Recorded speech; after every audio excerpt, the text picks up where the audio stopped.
ما هو ما ينفعش الصيف يعدي علينا كده من غير ما نعمل اشطوطة المانجا. عايزه اقول لكم هنعمل احلى اشطوطة مانجا، طعمها في منتهى اللذاذه. وعايزه اقول لكم كمان طبقاتها كلها كريميه قوي وبجد حلوه جدا. هنعملها بابسط المكونات. يلا بسم الله على الفيديو نشوف مكوناتها ومقاديرها بتقول ايه. اول طبقه طبعا وهي الرز بلبن. عايزه اقول لكم ان انا عملت معاكم الرز بلبن وطريقته هتلاقوها في اول كومنت مثبت، وهتلاقوها في الديسكريبشن بوكس.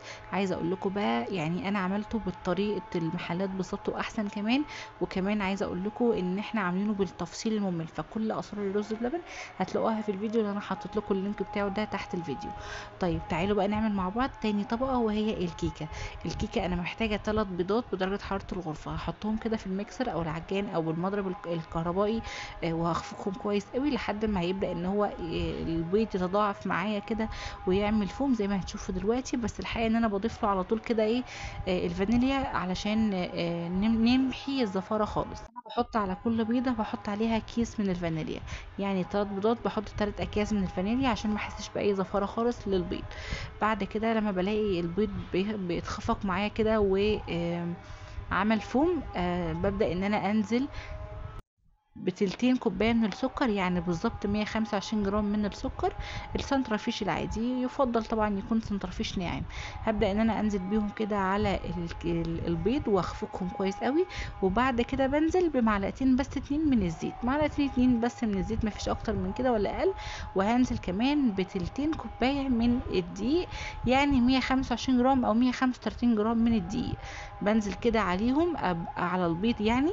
وابدا ان انا اقلب بالميكسر او ممكن اقلب بقى في الخطوه دي، يعني اشيل الميكسر خالص. وابدا ان انا اقلب بالسباتيولا او بمضرب اليدوي. وبس خلاص الكيكه جاهزه معانا. هي دي الكيكه الاسبونج او الكيكه الاسفنجيه بطريقه حلوه جدا جدا. عايزه اقول لكم بقى ان انا الحقيقه حبيت ان انا يعني احطها في القالب اللي هو البايركس ده، وحطيت له ورق زبده كده، دهنت البايركس زيت وحطيت وحطيت ورق زبده.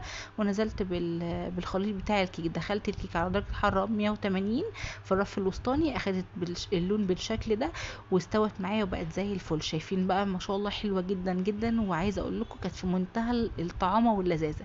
انا بقى يعني بعد ما طلعتها كده من الفرن قعدت بالظبط تلت ساعه وخرجت معايا على حسب بقى طبعا الفرن بتاعك. اول ما خرجت بدات ان انا اعمل كده فتحات فيها بالخله اسنان او باللي هو عصيان الشيش طاووق بالشكل ده. ونزلت بقى على الكيكه بعد ما عملت فراغات بكوبايه من الحليب، كوبايه كده مليانه من الحليب زي ما انتم شايفين بالشكل ده.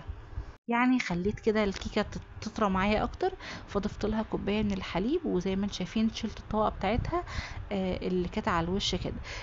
عندي طبعا الرز بلبن كنت مجهزاه في البايركس التاني، فانا حطيت طبعا طبقه الرز بلبن تماسكت تماما. نزلت بالكيكه على البايركس او على الرز بلبن الطاجن التاني يعني بمعنى اصح. كده تاني طبقه معانا. تعالوا بقى نعمل تالت طبقه وهي الكريم شانتيه. انا محتاجه كوبايه من الكريم شانتيه البودر، وكمان كوبايه من الحليب. يعني نفس الكوبايه اللي انت بتعايري بيها الكريم شانتيه هي نفس الكوبايه اللي بتعايري بيها الايه الحليب. والحقيقه ان الحليب بتاعي كان الكريم شانتيه كان خام، فانا ما حطيتش سكر على الكريم شانتيه، لا انا حطيت سكر في اللبن. يعني انا حليت اللبن بتاعي بس كده، مفيش اكتر من كده. وعشان اغني الطعم بتاعي معايا فانا ضفت معلقتين من اللبن البودر. يبقى هنا محتاجه كوبايه من الكريم شانتيه على كوبايه من الحليب تكون ساقعه، ومعلقتين من الحليب البودر، ومعلقتين من السكر على كوبايه الحليب. وخفقتهم كلهم مع بعض وعملوا بقى الخليط او الكريم شانتيه زي ما انتم شايفين. انا سبته بقى كان جو حر قوي، فانا سبته في التلاجة يعني بعد ما خفقت الكريم شانتيه. سيبته في التلاجة شوية وبعد كده ضفته على الكيكة زي ما انتم شايفين بالشكل ده، ودخلتها برضو في التلاجة كده تتماسك حوالي ربع ساعة. بعد كده نزلت بآخر طبقة وهي المانجا. قطعت مانجا بقى مكعبات براحتك، مانجا عويسي بقى، مانجا سكرية براحتك خالص، اي نوع مانجا انتوا بتحبوه مفيش مشكلة. وبس خلاص عايزة اقولك الطبق، عايزة اقولك القشطوطة كده جاهزة معانا. عملنا 4 طبقات في القشطوطة: رز بلبن، الكيكة، الكريم شانتيه، وكمان المانجا المكعبات.